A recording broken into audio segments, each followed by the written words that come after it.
Welcome. We are hitting our back body today. So this is a back body focus workout.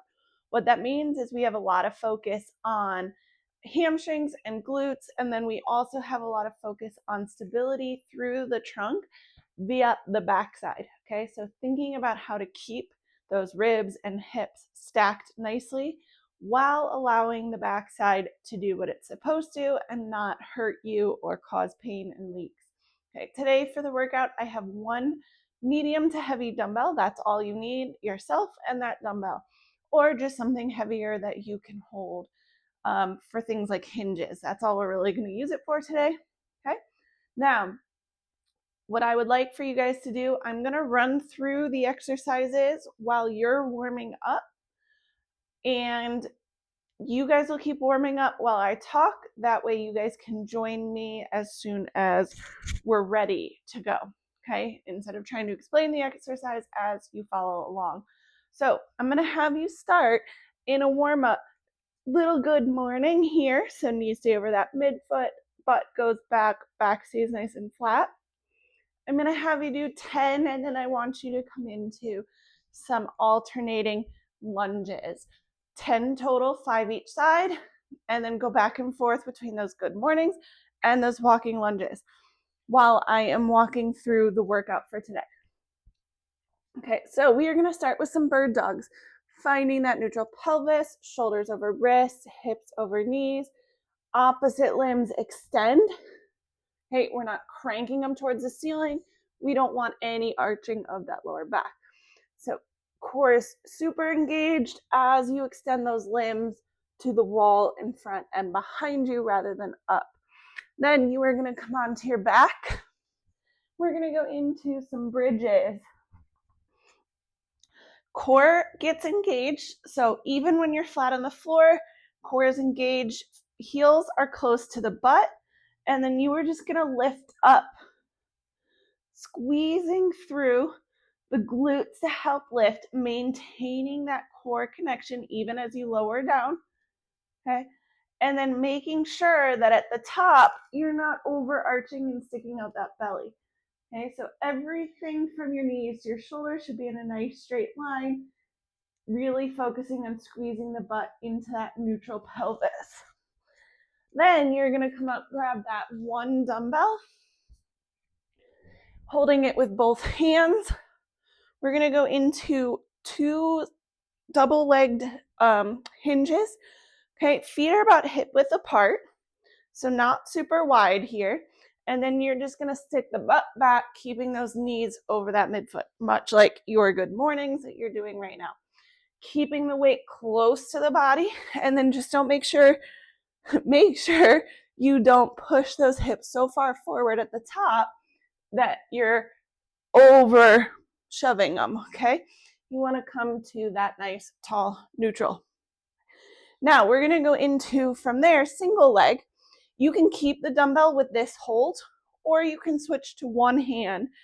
Doesn't matter. I prefer, personally, the opposite hand to reach for this opposite leg. This back foot should have little to no weight on it, but feel free to try it, same arm, same leg, and just see what you like best, okay? In round 1, if you do same arm, same leg, make sure you do both sides that way, and then you can change it up and see and play with it, but just make sure both sides are equal, okay? And then putting that weight safely out of the way, we are gonna come into a reverse plank.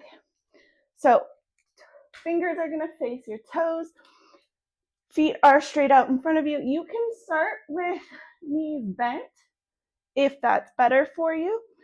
Eventually, the goal here is to work into nice and straight. So everything from the ankles to the shoulders is nice and straight. And we'll hold that for about 30 seconds. Okay? So that being said, join me. Let's go into those bird dogs. So I want you to count for yourself, but it's going to be 12 on each side, all one side at a time. You're not alternating. Okay, again, remember engaging that core, finding that neutral pelvis. You can exhale as you extend those limbs, maintaining that core stability.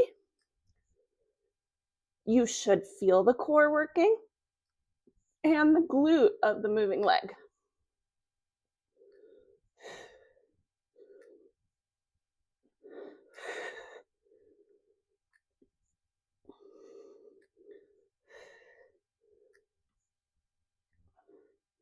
$12, and then you'll switch sides. So again, make sure you're counting on your own. You can go at your own pace. You do not have to follow me. Occasionally, I might not count correctly while I'm talking.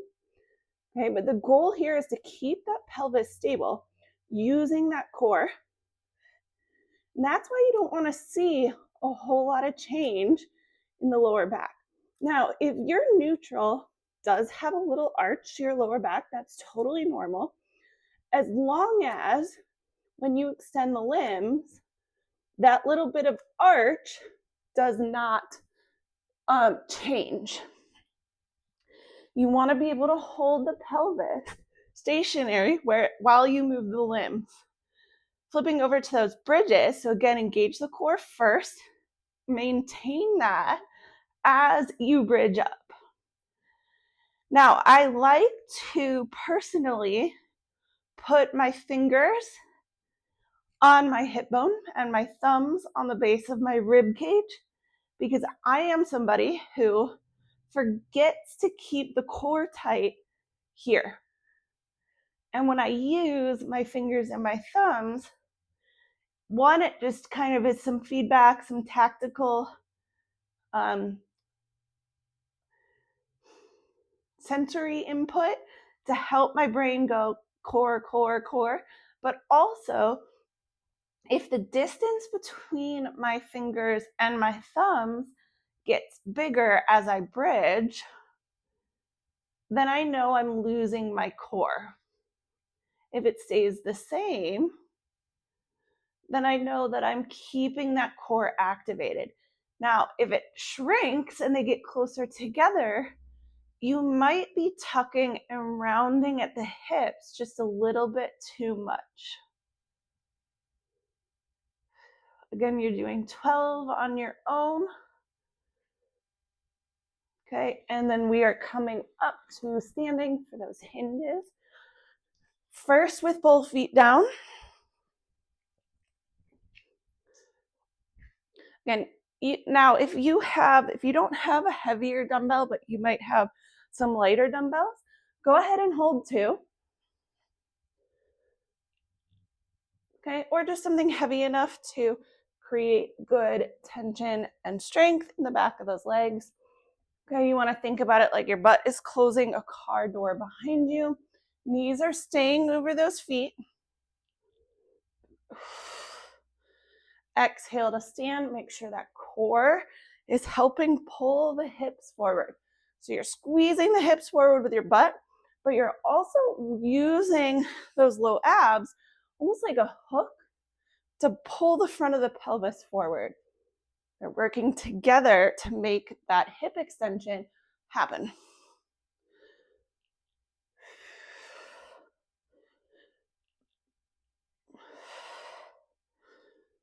Okay, 12 of these, and then we'll go into single leg. Again, you can keep holding it in the same manner or switch to one hand. Now, you also have the option of placing this back foot on the wall behind you if you have that available, or maybe up on a chair or something, or you can just kickstand it here. Again, remember, it is truly just to help you balance. Okay, so little to no weight on that back foot. You're gonna do 12 and switch. Same idea, knee stays over that midfoot. Really reaching back with the butt. Okay, I also am bringing this dumbbell towards the front of my left foot. So I'm giving a little bit of a twist, which is helping force some length into this butt. Now, since we just did that double hinge, you're gonna feel this pretty good. The key is to pay attention to how does the left side feel versus how does the right side feel? What might be a difference, okay?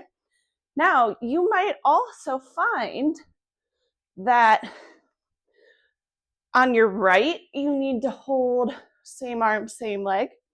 And on your left, you need to hold opposite. And that's why we like to do the single leg movements. So we need to keep the body balanced and equal, and they might need different things. And things like walking, running are all single-sided activities. So it's important to have that strength in each individual leg. Now make sure too, on this side, I have a tendency to stand with my chest first. So really making sure that I'm coming through with the core and the glutes is important. And you should be paying attention to that too. Even in those double leg hinges, you don't want to be arching the back to force the stand. Okay, it should be coming from that back body. Good, 12, and then we're going to go into that reverse plank. So again, start with your knees bent if you need to, or some version in between. But ultimately, we are working on trying to get that straight line. We'll go in 3, 2, 1. Holding nice and tight.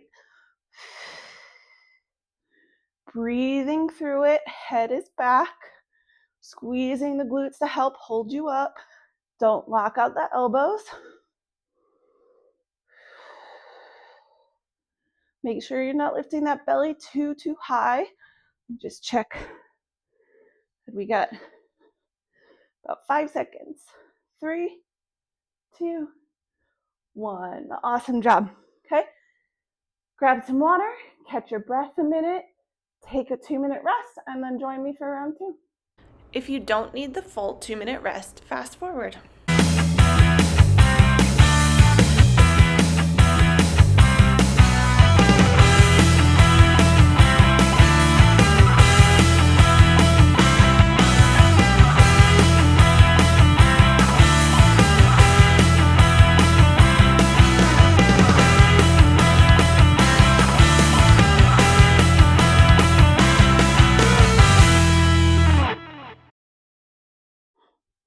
Awesome. Welcome back. We're right into round 2.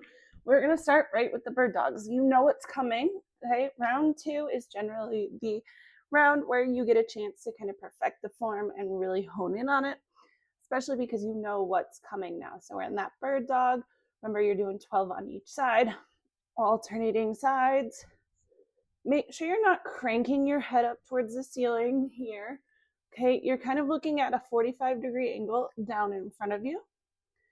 Remember that core is super engaged and tight. Exhale as you lift. You want to make sure too that as you lift, you're not shifting forward and backwards or side to side. Okay, so you're maintaining that belly button over the same spot on your floor throughout the movement. This is especially important as you go to make that initial lift on each side. So if you imagine like your belly button like a laser pointed at the floor, it should be burning a hole, a very tiny belly button size hole in the same spot on your floor. It shouldn't be getting all kinds of wacky in shape, okay? Because you shouldn't be moving at all. 12, and then you'll switch over to those bridges. If you haven't switched sides, you'll do that. And then we're back to the bridges, okay? And then you can play with the distance of your heels to your butt a little bit too, and see what helps you engage the glutes and the hamstrings a little differently. and what you feel like you might need. Okay, the other key here is making sure that you feel even weight distribution on your feet. So you should have weight on the ball of each big toe, weight on the ball of each pinky toe, and then the same amount of equal weight on the heel. And then don't let the knees spill out. Okay, it's real easy to kind of do this. Make sure as you lift, hips, knees, ankles, and big toe all stay in alignment. Don't let your feet roll out. Don't let your knees roll out. All staying in that straight line.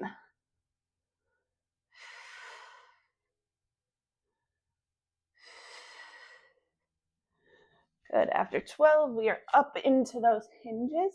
Also, if you notice, I'm rolling over in order to stand up.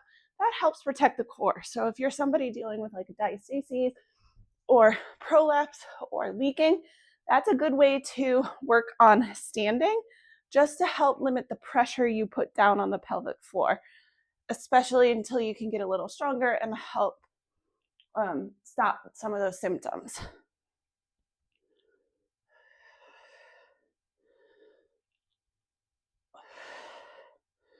Really reaching that butt back behind you.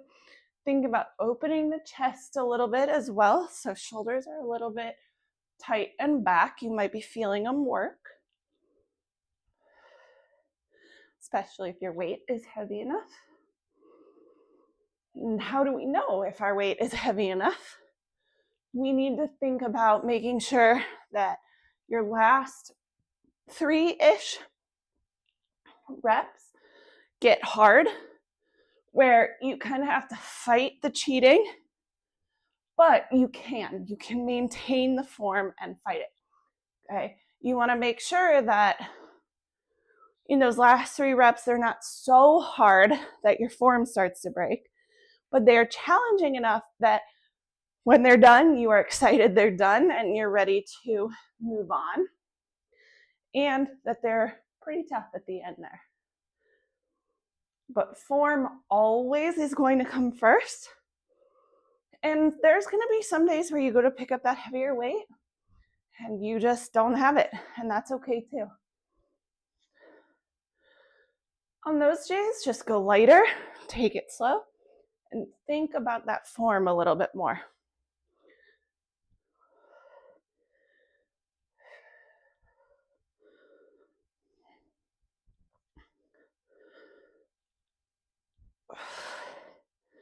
Remember to bring that core with you. So I like to think about the lower abs a little bit like Bo Peep's hook, that she uses to grab Woody in the Toy Story and stuff, as like kind of a hook as your lower abs. Your lower abs are that hook. So they're kind of grabbing onto your pelvis and helping lift it forward. In combination with that glute pushing from behind.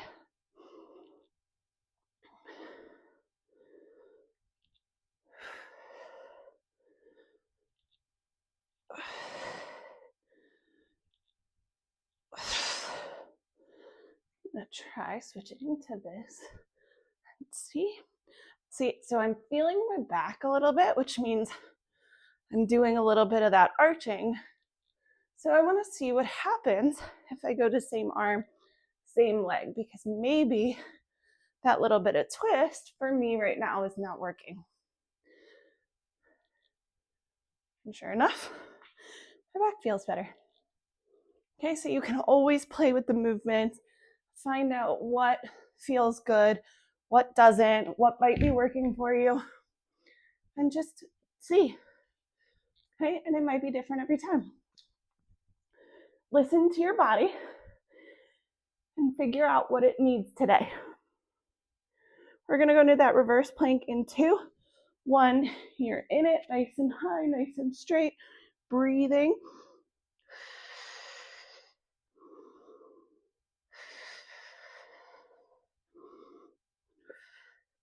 Again, making sure your chin is not at your chest.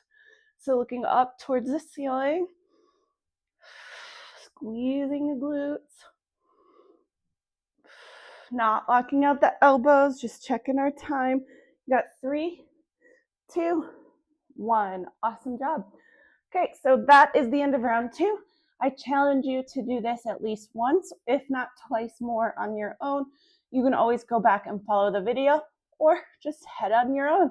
Okay, but your goal is 3 to 4 sets total, which is at least 1 or 2 more on your own. If you have any questions, please do not hesitate to ask. You guys did awesome with your back body focus workout. I'll see you next time.